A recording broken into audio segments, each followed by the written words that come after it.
안녕하세요. 양악도사입니다. 양악수술하고 나서 꼭 한 가지만 기억해야 한다고 한다면은 그건 바로 혀 위치가 아닐까 생각을 합니다. 자, 양악수술하고 나서 주의할 점들이 굉장히 여러 가지가 있어요.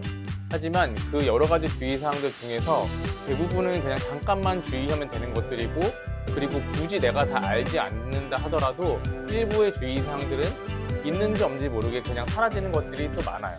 하지만 오늘 말씀드릴 이 혀 위치는 저절로 적응이 잘 되지 않고, 이거를 내가 관심을 기울이지 않고 소홀히 하게 되면은 자칫 잘못하면은 재발로 이어질 수 있기 때문에 반드시 명심을 해두시기를 추천드립니다. 자, 그러면 혹시 이 혀 위치를 내가 신경을 쓰지 않게 되면 어떻게 될까요?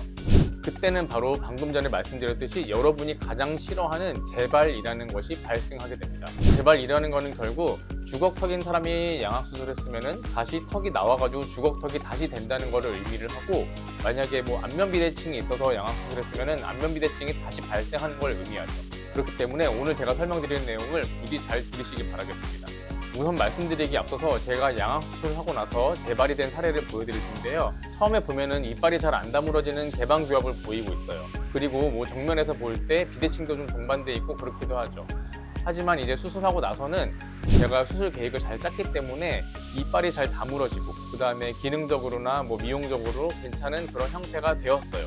하지만 이분들이 특이하게도 3개월 정도 지났을 때 보면은 다시 이가 좀 벌어지면서 비대칭도 다시 발생하는 그런 재발이 발생하고 있거든요. 그리고 나서 결국에는 그것보다 더 긴 기간을 봤을 때 재발이 일어난 형태 그대로 뼈가 굳게 돼서 비록 양악수술까지 받았지만 그 결과가 그렇게 좋지 못한 모습을 보여주는 것을 알 수 있습니다. 자, 여기에서 보면은 수술하고 나서 3개월 정도 지났을 때 도대체 어떤 일이 생겨서 이런 일이 발생하게 된 걸까요? 보통 수술하고 나서 한두 달 정도까지는 환자분들이 굉장히 긴장을 하면서 나 잘 나아야지, 양악수술 받았으니까 잘 회복해야지, 이런 생각을 가지면서 지내거든요.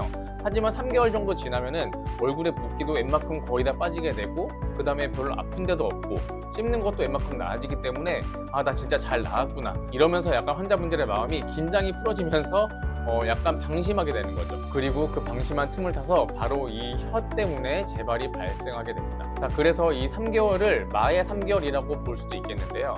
자, 우선 가장 기초적이면서도 중요한 혀의 위치를 설명드려 보도록 할게요. 자, 여러분, 혀는 어디다 둬야 할까요? 혀의 위치는 바로 입천장입니다. 자, 혀를 입천장에다 두는 것은 너무너무 중요합니다. 정말로 중요해요. 아시는 분들이 좀 계실지 모르겠지만 몇 년 전에 우리나라 사회적으로 이제 뮤잉이다 해가지고 혀의 위치를 입천장에다 두는 그런 패러다임이 좀 약간 유행을 했었어요. 그래서 이제 그런 걸 토대로 해가지고 뮤잉 장치라는 게 개발이 되기도 하고, 뭐 시판하는 것도 제가 봤더니 실리콘으로 돼가지고 뭐 입안에다 넣고 잠깐 좀 물고 있을 수 있는 그런 장치더라고요. 하지만 그런 여러 가지 기타 주변 상황들보다도 훨씬 더 중요한 거는 결국에는 혀를 어디다 둬야 하는지 그거를 개인적으로 인식하는 거라고 볼 수 있는데요. 그래서 오늘 확실하게 그 방법을 말씀드려 보도록 하겠습니다. 자, 혀의 위치를 설명하는 첫 번째 방법, 한번 여러분이 L 발음을 한번 해보세요. 그러면은 L이라고 할 때 혀가 입천장에 닿죠. 그럴 때 혀가 입천장에 닿은 상태, 그게 바로 혀의 위치예요. 자, 그 다음에 두 번째 방법 말씀드릴게요. 두 번째 방법은 뭐냐면은 혀로 딱 소리를 낼 수 있거든요. 제가 한번 해볼게요. 이렇게 소리가 나죠.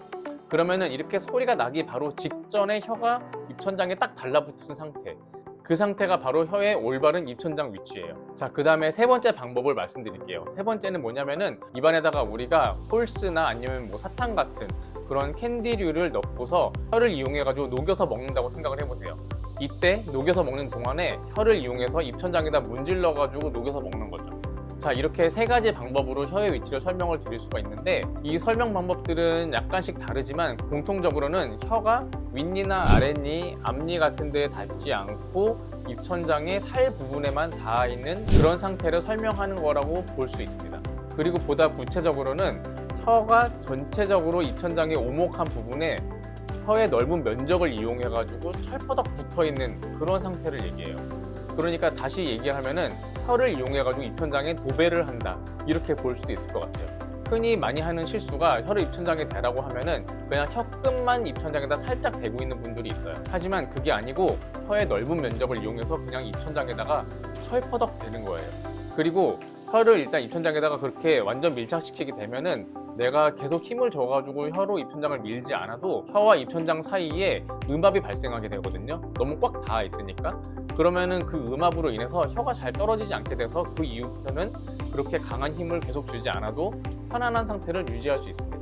제가 지금 이렇게 말씀드린 혀의 위치를 언제부터 하냐면은 혹시 수술을 받으셨다면 수술 받은 거의 직후부터 한 2주 안에는 연습을 꾸준히 해가지고 완전히 적응해 주시는 게 훨씬 더 좋고요.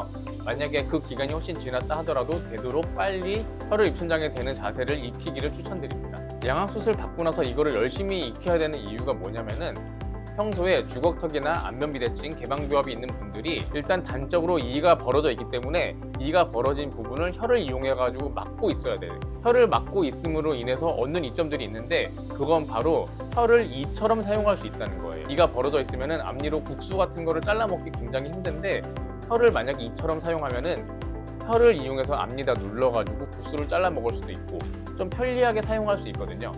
그래서 이런 분들은 이제 혀를 항상 이에다 대고 있는 게 습관화가 되어 있는데 하루아침에 치아가 벌어진 부분이 없이 이제 잘 물리게 되게 되면은 그다음부터는 혀의 역할을 제한을 해야 될 필요가 있게 되는 거죠. 이때 내가 습관을 버리지 못하고 계속해가지고 혀를 이용해가지고 치아에 대고 아랫니에 대고 혀를 이처럼 사용하는 그런 동작을 계속 유지하다 보면은 그때부터는 혀가 생각보다 힘이 되게 세가지고 아래 이와 그 다음에 턱뼈를 밀어내는 작용을 일으키게 됩니다. 그러면은 바로 이것 때문에 턱이 재발이 발생하게 되는 거예요.